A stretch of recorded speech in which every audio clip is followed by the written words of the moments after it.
ఇక్కడ ఇయ్యలే. నీళ్ళు ఎన్ని రావాలా? ఫస్ట్ ఛాయిస్ వాళ్ళకి ఇస్తారంటే ఆ రాష్ట్రాలకు ఇస్తారు. ఏ రాష్ట్రాలు అయితే విడిపోయినాయో మీరు మ్యూచువల్ అండర్స్టాండింగ్లో చేసుకోండి అని ఇస్తారు. ఇక్కడ పొసిగే కార్యక్రమం కాదు.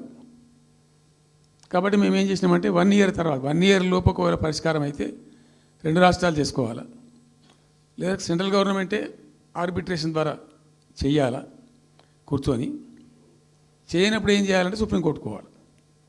మేము 1 ఇయర్ తర్వాత కేంద్ర ప్రభుత్వానికి అప్పీల్ చేసినాం. సెక్షన్ 3 వేయండి, మాకు కృష్ణా జలాల పునఃపంపిణీ చేయండి. చేస్తే దాన్ని వాళ్ళు ఖాతరు చేయాలి. మేము సుప్రీంకోర్టుకు పోయినాం. సుప్రీంకోర్టు కోపానికి వచ్చింది కేంద్ర ప్రభుత్వం మీద కూడా. ఒక రాష్ట్రం అంటూ ఏర్పడ్డప్పుడు యాక్ట్ ప్రకారం, పార్లమెంట్ యాక్ట్ ప్రకారం వాళ్ళకి రావాల్సిన అన్నీ రావాలి కదా. మరి ఇది కూడా వాళ్ళకి ఏదో తేల్చండి, మీరు తెలుస్తారా లేదంటే అప్పుడు ఆ మంత్రి, ఆయన పేరు షెకావత్ ఉండే కదా, గజేంద్ర సింగ్ షెకావత్, నేను ఢిల్లీ పోయినప్పుడు నన్ను రిక్వెస్ట్ చేసిన ఆయన, భాయ్ సాబ్ మాకు కూడా ఇబ్బంది అవుతుంది, మీరు అది విత్డ్రా చేసుకోండి సుప్రీంకోర్టులో కేసు, మేము సెక్షన్ 3 చేస్తామండి. అప్పటికి 2-3 ఏళ్ళు గడిచిపోయింది, డిలే అవుతా ఉన్నది. నేను పోయినప్పుడు అలా అడుగుతున్నా, పర్సూ చేస్తున్నా, మాట్లాడుతున్నాం, ప్రైమ్ మినిస్టర్ లెటర్స్ ఇచ్చినాం, అన్నీ చేస్తున్నాం. ఫైనల్గా సుప్రీంకోర్టు చివాట్లు పెట్టిన తర్వాత వాళ్ళు ఉండి మీకు విత్డ్రా చేసుకుంటే దయచేసి మేము ఇట్లా సుప్రీంకోర్టు ఆర్డర్ ఇస్తుందని తెలిసిపోయింది వాళ్ళకు కూడా. ఆటోమేటిక్ ఇస్తుంది కదా కోర్టు ఆర్డర్, న్యాయప్రదంగా రావాల్సింది ఇస్తుంది. కాబట్టి ఎట్లా తప్పేటట్లేదు ఇక కోర్టు ఆర్డర్ ఎందుకని చెప్పి మీరు విత్డ్రా చేసుకోండి భాయ్ సాబ్, మేము ఇచ్చేస్తాం. మంచిగా విత్డ్రా చేసి మళ్ళీ లెటర్ పెట్టినాం. మీరు చెప్పిన ప్రకారం విత్డ్రా చేసుకున్నామండి అంటే లెటర్ పెట్టండి అంటే పెట్టినాం. అది ప్రాసెస్లో ఉంది సెక్షన్ 3 వేయడానికి. చివరికి వేసారు. ఇప్పుడు సెక్షన్ 3 వేసారు. దాని మీద బిఎస్ ట్రిబ్యునల్ అపాయింట్మెంట్ కూడా అయిపోయింది.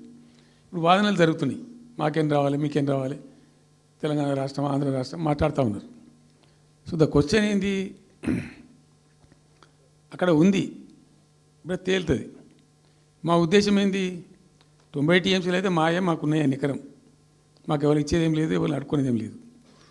అడిషనల్ ఇంకో 60-70 టీఎంసీ, ఇంకో 70-80 టీఎంసీ కావాలంటే ఎట్లా అంటే ఈ ట్రిబ్యునల్లో వచ్చేటువంటి అధిక వాటా ఏదైతే మనకు ఉంటుందో, ఇందులో ఒక గుడ్ సైన్ అని ఈయన బ్రిజేష్ ట్రిబ్యునల్ ఏం చేసిండు, వచ్చిన తర్వాత ఆయన ఒకటి చేసిండు. అంతకుముందు చట్టం ఏముంటుండే, 75% డిపెండబిలిటీ మీదనే నదుల నీళ్ళు కేటాయింపు జరగాలి, 75% డిపెండబిలిటీ మీద. మన కృష్ణా జలాలు ఇచ్చినప్పుడు అట్లే ఇచ్చిండ్రు.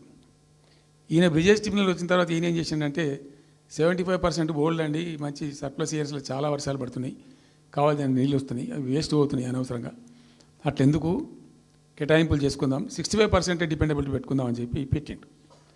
దాని ద్వారా ఏమైంది, మన కృష్ణా నదిలో ఒరిజినల్గా వచ్చిన అలాట్మెంట్ 811 టీఎంసీ, 811 టీఎంసీలే బచావ్ ట్రిబ్యునల్ ప్రకారం.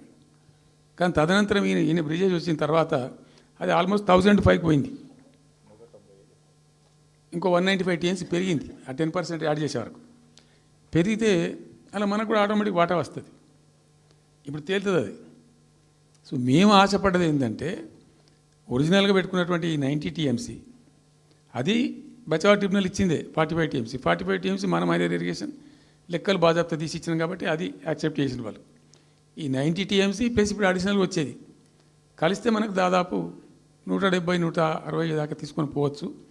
కంఫర్టబుల్గా ఉంటాం మనం, ఇక్కడ డ్రింకింగ్ వాటర్ కానీ ఇంకోటి కానీ బాధ లేకుండా ఉంటాం, ఆ జిల్లా సుభిక్షం అవుతుంది అని ఆల్రెడీ పాలమూరు జిల్లాలో తెచ్చుకున్నటువంటి 6.5 లక్షల ఎకరాల ఆయకట్టు ప్లస్ దీనిలో ఒక 7 లక్షలు వస్తుంది పాలమూరుకు, అంటే 13.5 lakhs పోతుంది. పాలమూరు జిల్లా కాడికి వస్తే నియోజకవర్గానికి 1,00,000 ఎకరాలు వారాలి. అంత కృషించి అంత కునారిల్లి 60 ఏళ్ళు ఏడిసి గోసపడ్డ పాలమూరుకు ఒక పెద్ద రిలీఫ్ వస్తుంది. దీంతో మొత్తం జిల్లా టాప్ టు బాటం అంతా కూడా ఒక అద్భుతమైనది ఉంటుంది. గ్రావిటీ వారేకాడికి గ్రావిటీ వారుతుంది, లిఫ్ట్ వారుతుంది, చాలా అద్భుతంగా ఉంటుంది అని చెప్పేసి. తర్వాత వర్షపాతం నీళ్ళు కూడా చాలా వరకు ఈ చెక్ డ్యామ్లలో దానిలో అడ్డుకుంటాం కాబట్టి గ్రౌండ్ వాటర్ కూడా బాగా పెరుగుతుంది. ఎట్లా ఫ్రీ పవర్ ఇస్తున్నాం కాబట్టి దాని ద్వారా కూడా లాభాలు జరుగుతాయని చెప్పి అసెస్మెంట్ చేసి ఇచ్చినాం. నిజంగా కూడా పాలమూరు ఒక టైంలో తెలంగాణ వచ్చిన తర్వాత 4-5 ఏళ్ళకి నేను పోతే ఎందుకో పోయినాం, బస్సు యాత్ర చేస్తే చాలా అద్భుతంగా ఇక్కడికక్కడ వరికోత మిషన్లు, కళ్ళాలు, అంతకుముందు పాడుబడ్డ ఇల్లు కనిపించే పాలమూరులో నా కళ్ళతో నేనే చూసిన. ఇంకా ఇది అంతా కంప్లీట్ అయిపోతే ఈ అనుకున్న 15 లక్షల ఎకరాలకు నీళ్ళు వస్తే చాలా దివ్యంగా ఉంటుందని చాలా సంతోషపడుకుంటూ పోయినాం. సరే, ఇప్పుడు కేంద్ర ప్రభుత్వం కొత్తగా తాకీదు అది ఎవరు చెప్పినారో తెలియదు. వాళ్ళు చెప్పడం చెప్తున్నారు. ఇప్పుడు గవర్నమెంట్ ఉన్న వాళ్ళు చెప్పడం చెప్తున్నారు. ఏంది, మీరు 90 టీఎంసీలు పెట్టుకున్నారు, పాత గవర్నమెంట్ పంపించింది. ఒకటి డిపిఆర్ తిప్పి పంపించారు, దాని మీద సరి లేదు, సప్పుడు లేదు, లుల్లి లేదు, లుకాండం లేదు, తల ఊగుతున్నారు. ఎందుకు తల ఊగుతున్నారు? రాష్ట్ర ప్రయోజనాలు కాపాడడానికి లేకపోతే, రాష్ట్రానికి వచ్చిన నీళ్ళని కూడా కాపాడే స్థితి లేకపోతే ఇదేం దద్దమ్మ ప్రభుత్వం? ఇంత చేత కానీ ప్రభుత్వం ఉంటే ఎట్లా? నోరు లేని ప్రభుత్వం ఉంటే ఎట్లా? పెద్ద నోరు పెట్టుకొని పెద్ద గడబడి చేయాలి కదా.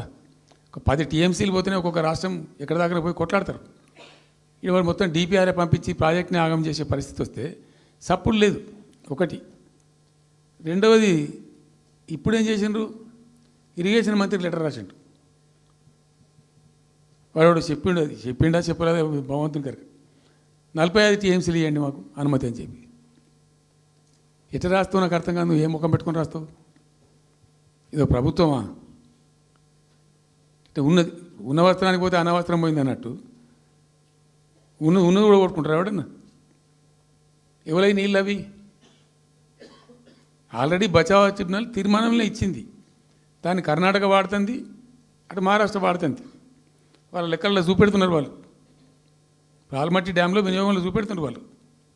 మాకు వచ్చిన 21 టీఎంసీ మేము ఇక్కడ వాడుతున్నామని చెప్పి.